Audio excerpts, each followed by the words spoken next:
The simple fact is it's always going to cost way more to get someone's attention than to sell to somebody who's already said, hey, I'm interested. We're going to talk about remarketing today.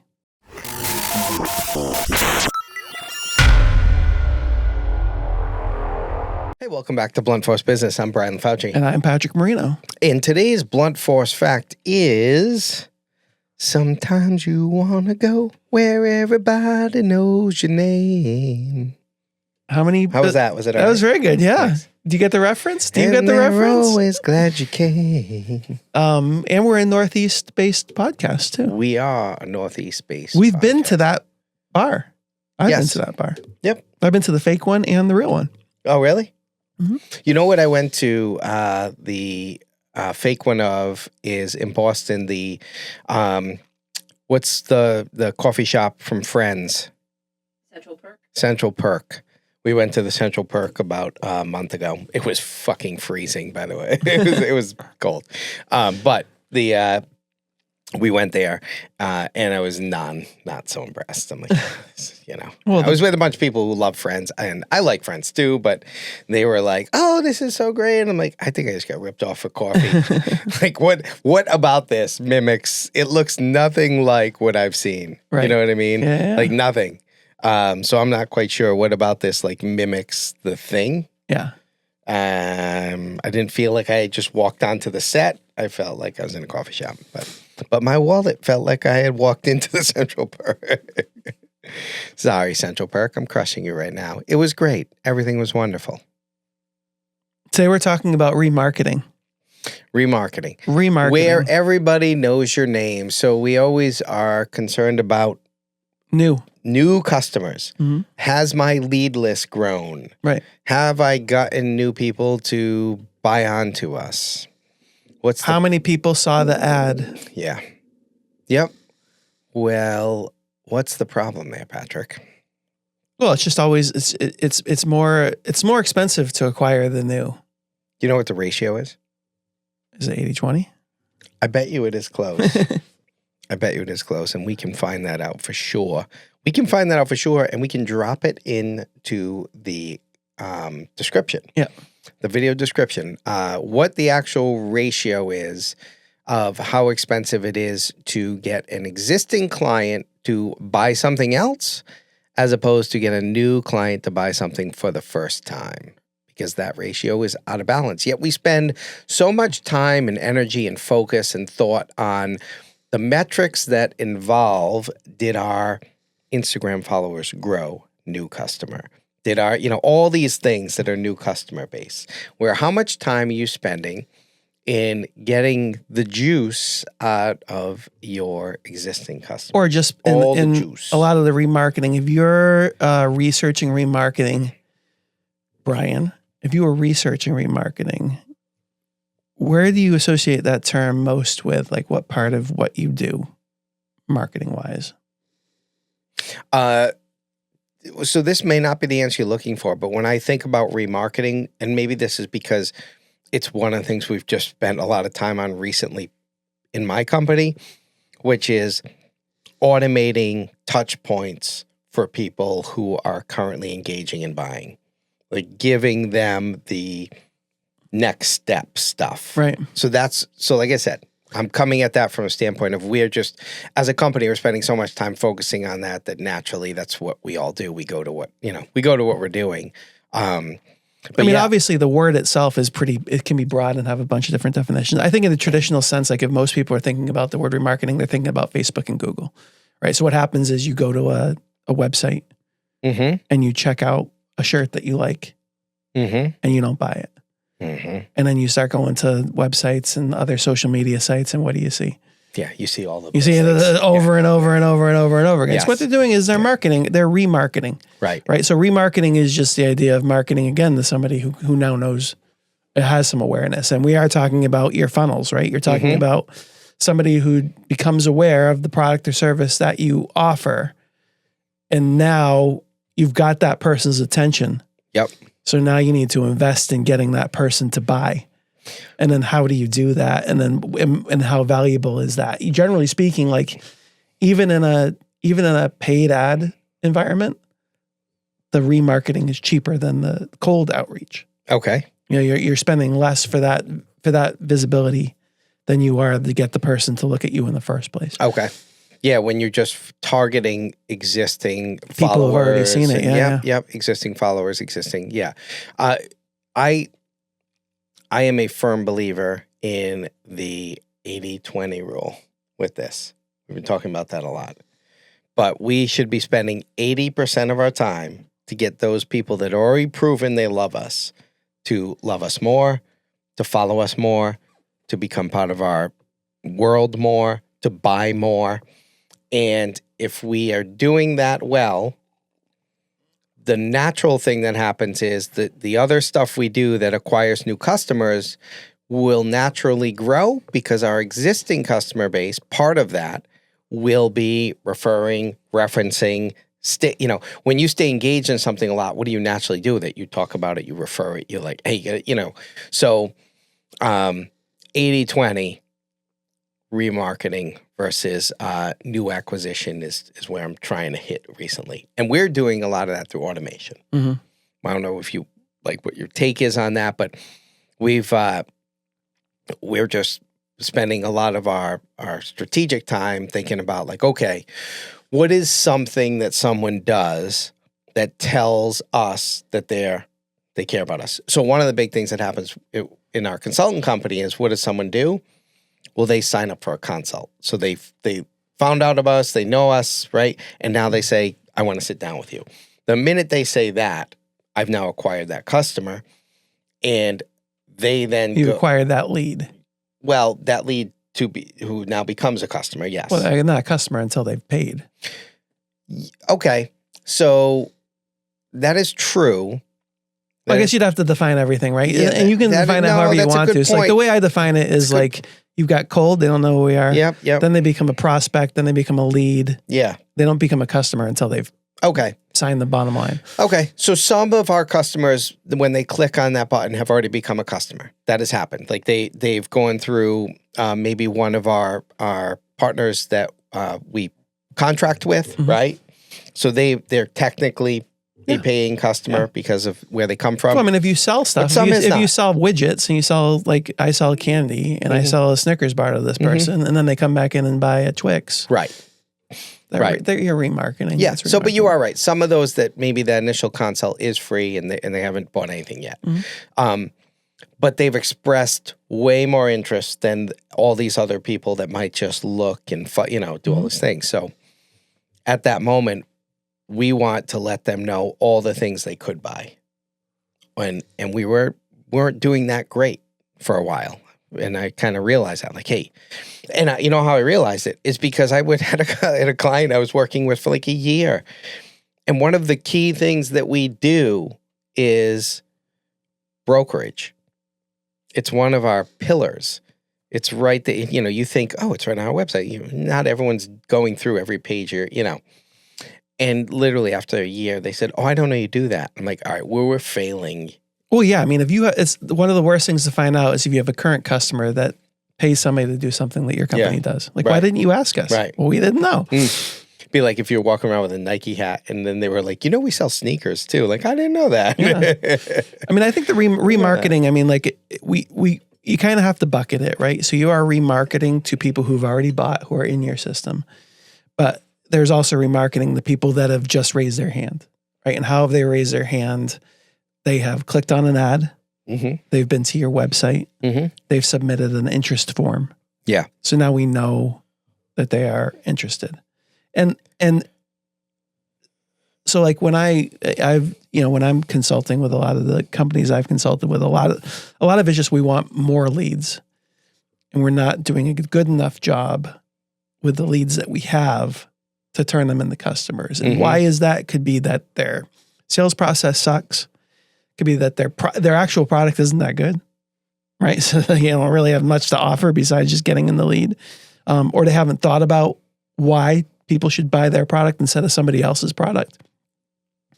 Like a lot of what I do, and I am very much on the 80-20 side of when I am successful, I am dedicating most of my effort to the people who have already indicated interest. Like for me, we've talked about this in the past.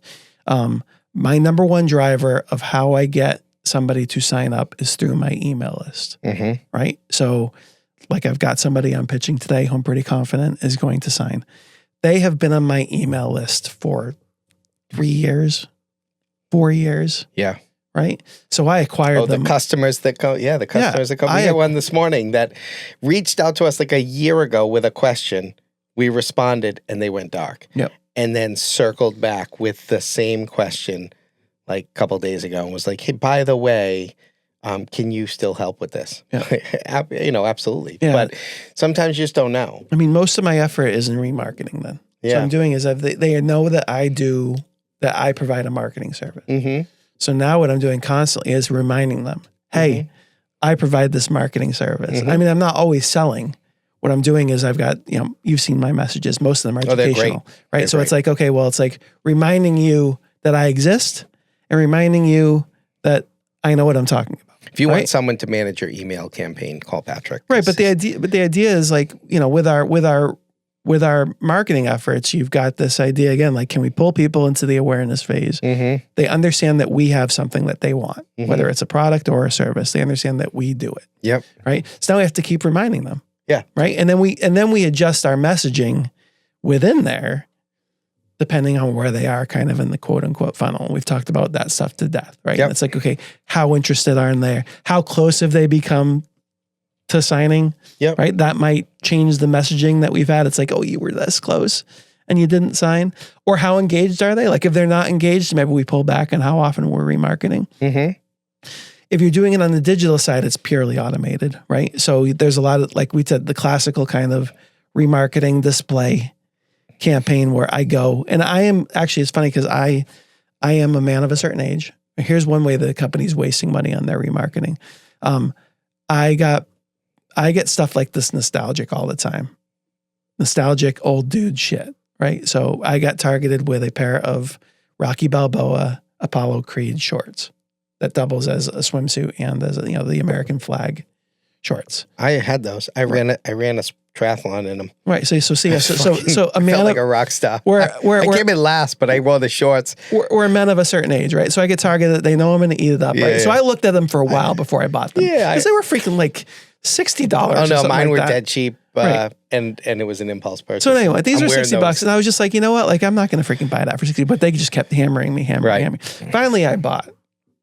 I did. So they did it. They did a good job. Now the problem with their remarketing strategy is I'm still getting those ads, the same ad for the same thing you already bought. Yeah. So they need to do a little bit of a better job. So like that's where your CRM or in your automation platform, if you're doing Facebook or Google marketing, hopefully you have it connected up to a current customer list. So that you're not remarketing the people who've just bought from you. You want to kind of figure that process out. Yeah, that is.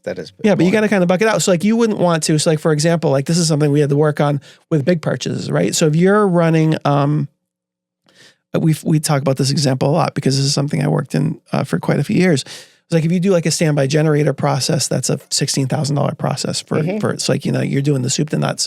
You're doing the excavating, you're doing the install, you're switching the thing on, and you're doing the preventative maintenance. Now you sell the person, but now the next month you have a promo coming up. You're going to save. You're going to get something free. You're going to save. Your financing is going to be different or whatever it is. You really don't want the person who just spent full price to get that message. You know what I mean? You don't want them because then they're going to be, hey, I just freaking like I just paid for this. Now I mean that happens. But in a good customer management, you might still give them the deal. Because it's worth it more to you to keep that person happy in the long run than it is to piss them off. Right. Or you just hold on to it and say like, hey, it's part of the, like I know like if I buy the Christmas present before Black Friday, I might spend more on it. But I wanted to get it. I got it. It's peace of mind. You're paying more for the peace of mind versus the Black Friday when I might get it at a discount, but I might not get it at all because it might run out or whatever. Or I might just not be around to buy it because I'm busy.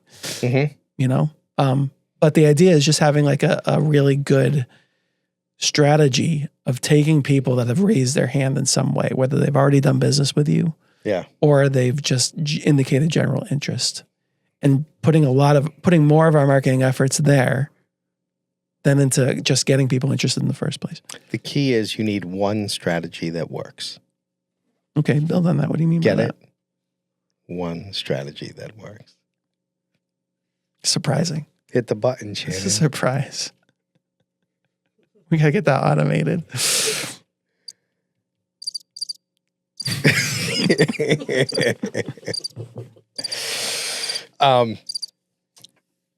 Here's some steps. Let me tell them some of the things I've done. Okay. And then you can integrate some of the things you've done. So one of the ways we started this was we first looked at, like you just said, all the touch points, where people engage with us at different phases that we can then get them to do something else that helps us, right? And so in that process, we're like, there's the obvious purchase. So you make a purchase, easy enough. So we're remarketing with somebody who already made a purchase, customers. I use what we decided was anyone that made a purchase, we weren't in that exact moment going to remarket to them for purpose of trying to sell them something. The upsell would come in a little bit. We were going to increase our bond with them through a personal email, right? So what we created this automation, and we developed a bunch of things that were meaningful to us. And when someone pays an invoice, they get an automated email that then draws from these series of quotes that are meaningful to us, and just thanking them, letting them know that they're the reason we're in business, and here's your message for the day. And it would, be something uplifting, inspiration, whatever it was. But it changes. It's a different message all the time. So that was more, all right, let's use a purchase as an opportunity just to say thank you. And a simple system, right? But we complicated it a little bit because we wanted it to be different every time, not just the same, like, hey, nice job. So we added in these quotes that were important to us. So we used that as kind of a touch point. But then what we did with the new client, like we talked about, it was exposure, right? Okay, now that you've come on board, it's a great time to get you to see all the things we do.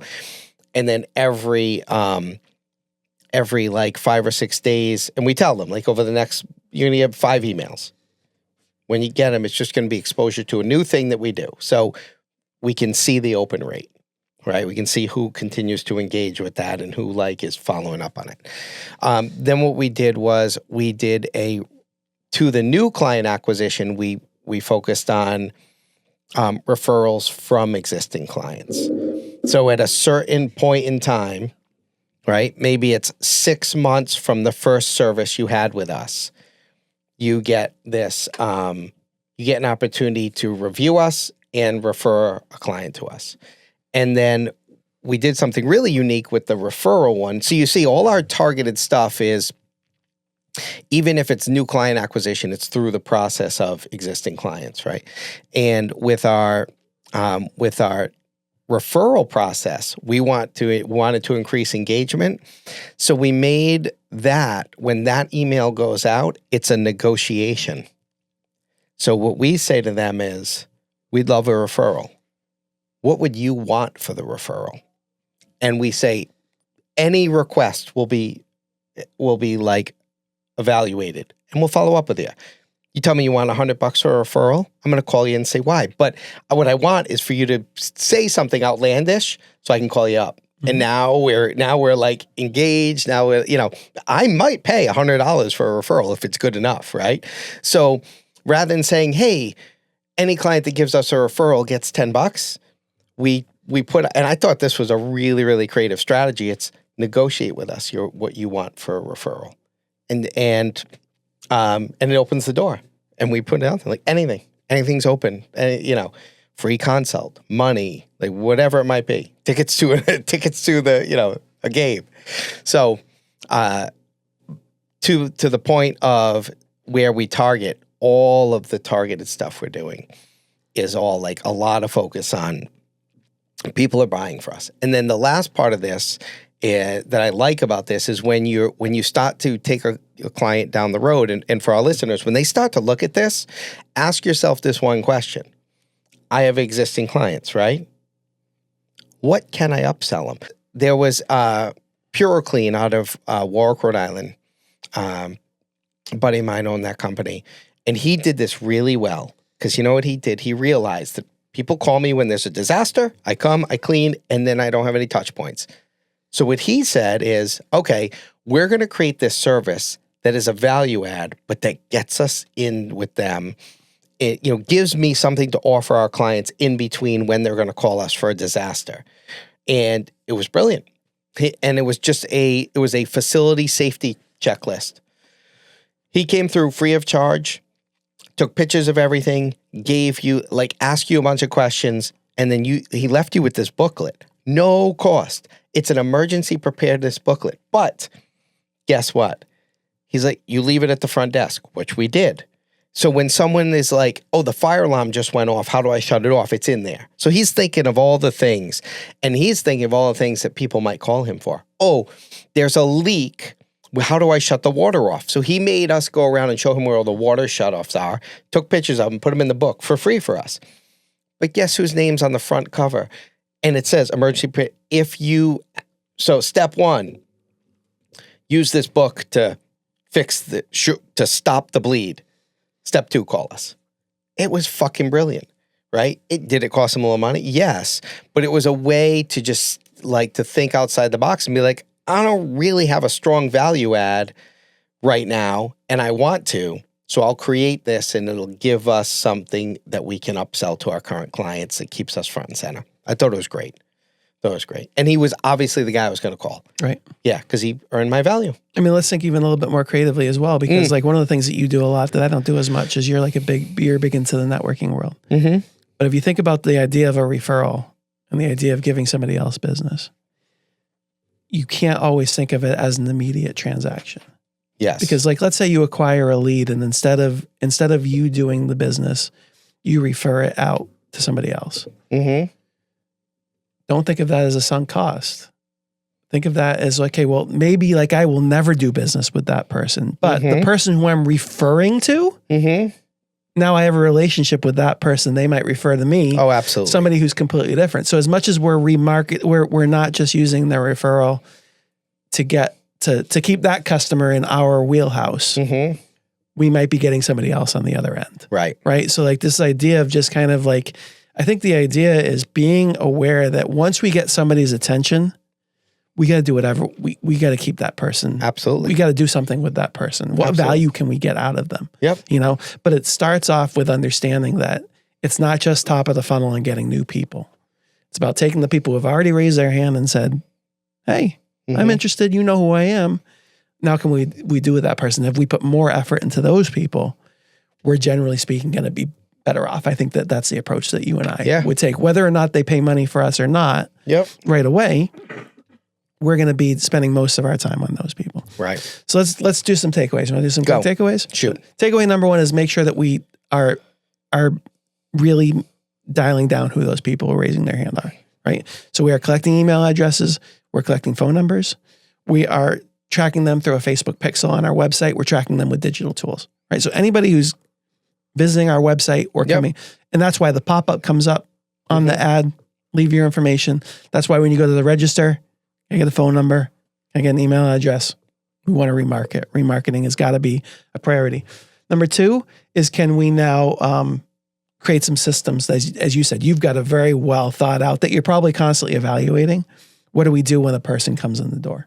Right? You've got to really figure out, map out the touch point. Have they paid for a service? Which service have they paid for?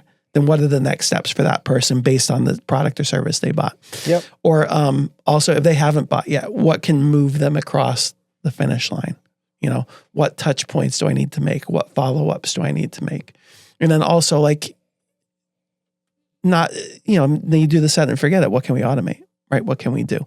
And then do we just kind of stay in touch with these people? Because again, we talk about those people who 3 years ago, who came into our system. I don't even remember how. A guy I'm pitching today, I can't remember how they got in there. I might have just downloaded their email from somewhere and just started cold outreach. But he's been reading. Now he's going to become a customer. Right. So it's just this idea of not throwing away the people. And I don't know how many times this happened to you, but I've walked in a lot of times okay, well, what's your CRM? How are you keeping track of the people that come in? They have no record of the people that have done business with them in the past.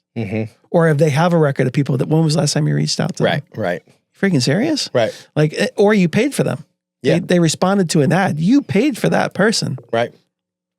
Right. Like, how are you not remarketing? Yeah. You know, and on the digital side, even if you're putting like the smallest part of your budget towards remarketing, somebody who engaged with, if you're running Facebook advertising or Google advertising, they engaged with that ad, something about that ad piqued their interest. Mm-hmm.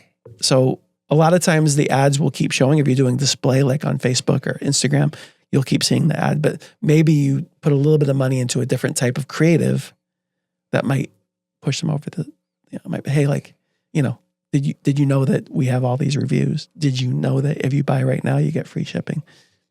Like what can we sell them that maybe is a different message that will take that customer who is interested and turn them into a customer. But the idea is like not new. People who raise their hand, remarket. I love it.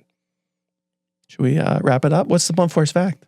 The blunt force fact is sometimes you want to go where everybody knows your name. Market to the people who already know who you are versus the strangers. Love it. I'm Brian LaFauci. Patrick Marino. Till next time. Thank you.